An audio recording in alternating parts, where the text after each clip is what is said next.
मैं भाभी से शादी करना चाहता हूँ। आप मेरी शादी कराना चाहती है ना? ठीक है, तो सुनो, मैं भाभी से शादी करना चाहता हूँ। चटाक, थप्पड़ की आवाज़ से कमरा गूंज गया। क्या बक रहा है विवेक? तेरा दिमाग तो खराब नहीं हो गया? भाभी है वो तेरी सगी भाभी, तेरे भाई की ब्याता है वो, और तू? छी, शर्म आनी चाहिए तुझे। भाई की ब्याता? विवेक ताली बजाता है। चलो शुक्र है कि माँ याद आ गया आपको, वो भाई की पत्नी है। और क्या कहा आपने, शर्म? हाँ माँ, शर्म आई थी मुझे, बहुत शर्म आई जब भाभी को विधवा कहकर रमा काकी ने ताना मारा।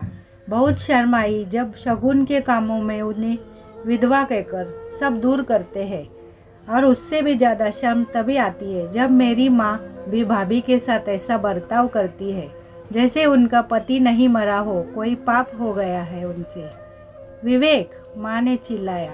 चिल्लाओ मत माँ, आपके चिल्लाने से मेरा इरादा नहीं बदलेगा।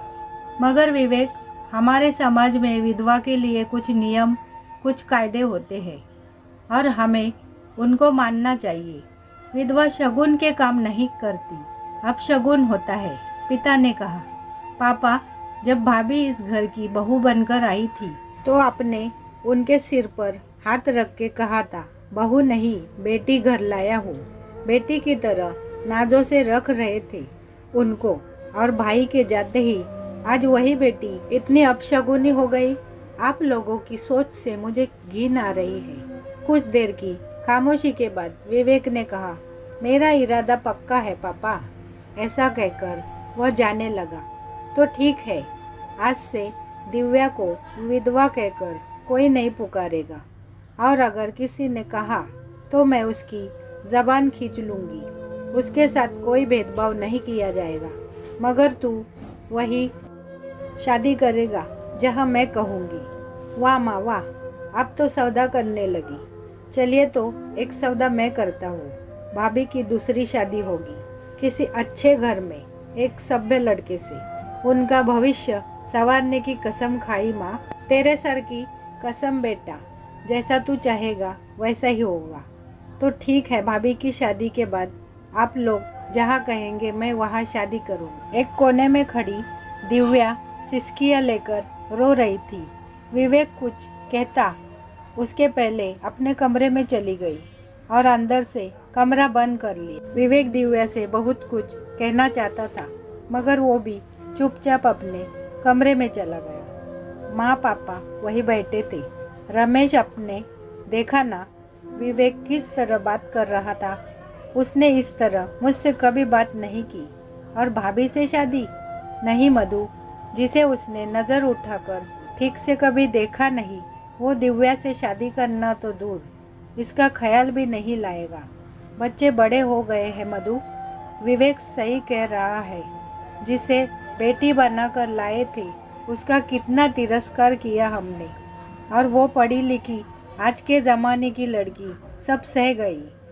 गलती हमारी ही है मधु, आप सही कह रहे हैं। अर्पित के जाने के बाद मैंने जैसे दिव्या को कभी प्यार से देखा ही नहीं। पहले से ये घर दिव्या की हंसी से गूंज उठता था। मैंने बस दिव्या का ही दिल नहीं दुखाया, मैंने अपने अर्पित का भी दिल दुखाया है। उठकर दिव्या के पास गई, दरवाजे को बजा के आवाज़ दी, दिव्या बेटा दिव्या। दिव्या ने दरवाज़ा खोल दिया। हाँ माँ, आ बैठ मेरे पास। बेटा मुझे माफ़ कर दे, मुझसे गलती हो गई। मैंने रीति रिवाज के नाम पर तेरा बहुत दिल दुखाया है।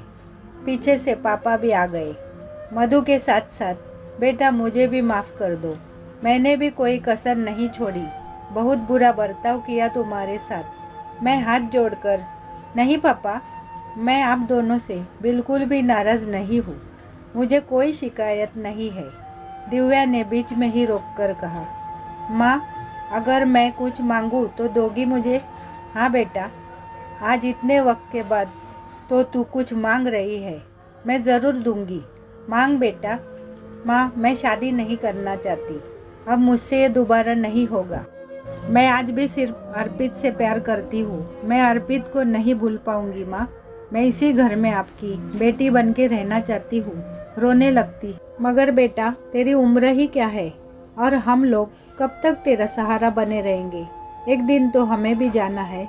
नहीं पापा, हम सब साथ में रहेंगे। आप दोनों को मैं कहीं नहीं जाने दूंगी।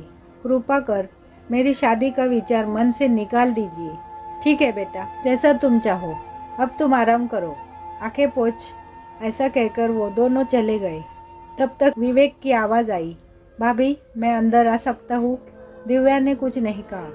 विवेक दिव्या के पैरों की तरफ नीचे सिर झुकाए बैठ गया। भाभी मुझे माफ़ कर दो, मैंने आज आपका बहुत दिल दुखाया है, मगर मैं क्या करता, कोई रास्ता समझ नहीं आया। मुझे पहले आप कितना खुश रहती थी, मगर भैया के जाते ही आपके साथ हो रहा दुर्व्यवहार दिनों दिन बढ़ता जा रहा था और आप चुपचाप सब कुछ सहन कर रही थी। विवेक की बातें सुन दिव्या खामोश थी। मैंने आपको हमेशा माँ की नज़र से देखा है और आप ये जानती है मेरी माँ के साथ अन्याय हो ये कैसे हो सकता है। और फिर अर्पित भैया को भी तो ऊपर जाकर मुंह दिखाना है। इतनी बड़ी बातें छोटे, और तुम उन्हें मुंह मत दिखाना, दिव्या ने कहा। क्यों? विवेक चौंक कर बोला। अरे अपना बंदर जैसा मुंह दिखा दिया अर्पित को तो वो डर नहीं जाएंगे। दिव्या ने मुस्कुरा कर कहा। हा हा हा, विवेक भैया मुझे बचपन में बंदर बोलते थे, ये आपको कैसे पता? हंसने लगता है। और दोनों रोते हुए ही हंसने लगे और दिव्या की हंसी से घर एक बार फिर गूंजने लगा।